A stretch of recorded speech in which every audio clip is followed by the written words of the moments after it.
Abbiamo l'estone Cristina Smigun, la Moe Guidon è attaccata alla Dicenza e vedete il vantaggio di Dicenza sulla Pulkkinen. La Dicenza deve fare praticamente da battistrada sulle ragazze più importanti.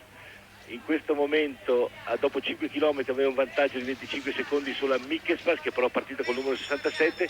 Vedete il vantaggio della Dicenza sulla Pulkkinen è davvero abissale, 1 secondo e 13. Sì, la prende veramente con la... Io non ho mai avuto dubbi, d'altra parte i computer sono manovrati da uomini, basta che uno digiti un numero invece di un altro e per cui vengono fuori queste cose. Comunque non ci sono dubbi, la lotta è fra le due italiane, le altre sono tagliate fuori. Questo significa che la Manuela si sta mettendo in tasca un altro pezzo di Coppa del Mondo. E se si mantiene questa classifica, ecco, attenzione, Manuela Dicenza all'arrivo che sta andando velocissima, sta staccando moltissimo, evidentemente c'è ancora tanta energia ancora in corpo, c'ha la rabbia di vincere, la voglia di vincere, la voglia di battere la russa, la voglia di conquistare la sua seconda Coppa del Mondo. Certamente questo arrivo della Dicenza è veramente suggestivo ed è soprattutto emozionante perché ci dà la sensazione di una ragazza fortissima, di una ragazza che è tesa alla vittoria in questa Coppa del Mondo. È una vittoria nella gara di oggi, ma soprattutto, adesso dobbiamo aspettare ancora la Belmondo, ma soprattutto per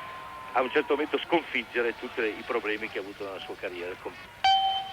È arrivata quindi la Dicenza, un anno momento sta lottando ancora per il secondo posto con la Mikkelsplass. Attenzione che va dietro la Mikkelsplass,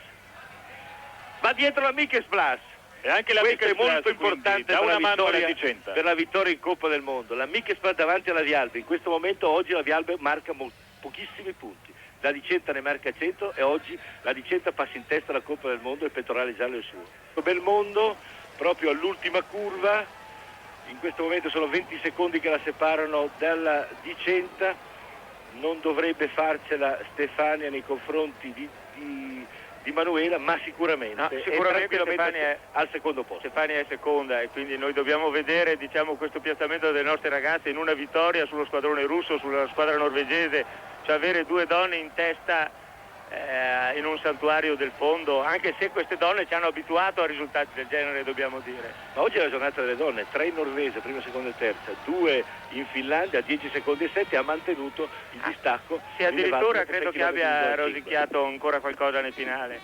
Certo che se consideriamo ieri sera in meno di 24 ore, vittoria della staffetta, 3